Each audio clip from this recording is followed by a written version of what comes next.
Alright mga idol, kumusta? Magandang araw sa ating lahat. Ito tayo mga idol, babiyahin na naman tayo.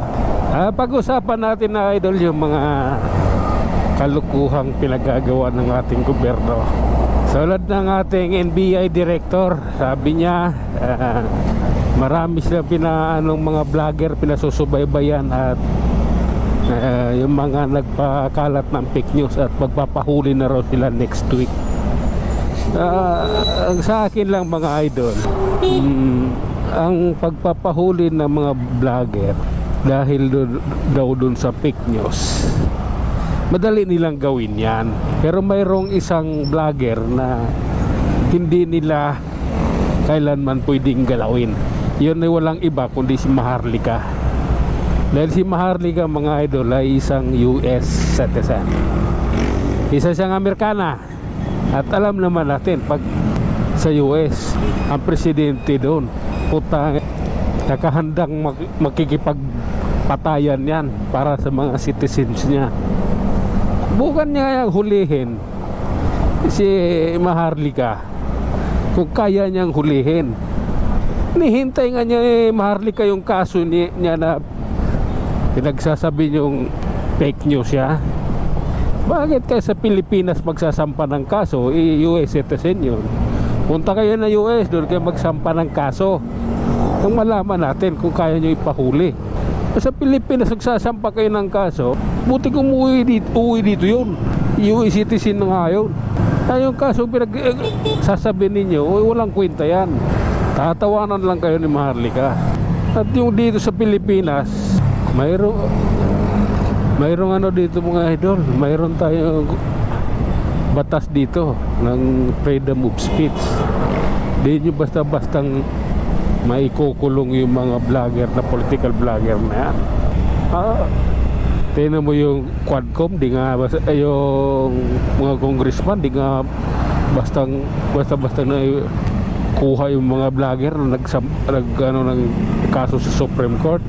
So hindi ganon, puro lang kayabangan yung preskon kayo. Punta, wala. Siguraduhin nyo muna na kaya nyo magpahuli, kaya nyo hulihin si Maharlika, kaya nyo magsampa ng kaso doon sa US mismo. Dahil sa US lang naman si Maharlika pwede hulihin, hindi sa Pilipinas. Lang tayo mga idol ha. At ano na tayo sa ating biyahe, sisiksik lang tayo rito. Ano mayroon nun? Okay, ayan, sumiksik lang tayo mga idol, kailangan sa dinami-dami ng mga vlogger na political vlogger, sabihin nyo fake news. Kaya kayo nagagalit dahil nalalaman ng mga ng taong bayan yung pinagagawa ng gobyerno, yung mga katarantaduhang pinagagawa ng gobyerno.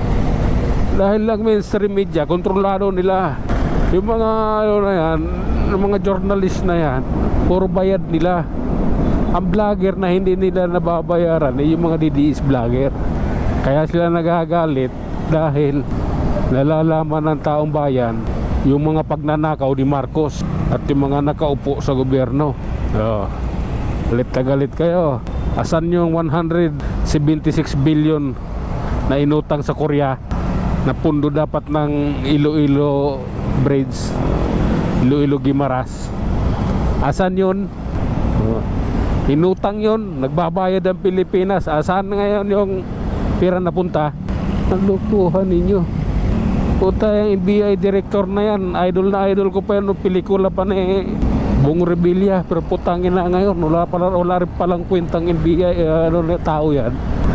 Lumalabas yung totoong pagkatao Wala ka rin palang kwentang tao. Sa pelikula lang ni Bong Revilla, ang ganda ng ano mo, dating mo Pero ngayon, lumalabas, wala kang kwentang tao. Yun yung pagkatao mo.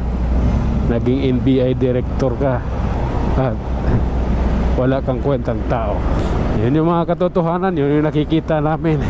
At siyempre, lumalabas sa bawat YouTube channel namin, hindi sa mainstream media. Dahil sa mainstream media, yung walang 50 taong nandun sa Netherlands na anti-Duterte nagiging 2,000. Kalahin mo yan. Kaya ano na yung mainstream media, sirang-sira na sa bansang Pilipinas. Ayusin niyo pagbalita niyo, ayusin niyo yung mga nakaupo. Huwag kayong magnakaw para hindi kayo masisira sa taong bayan. Hanggang sa muli, mga idol.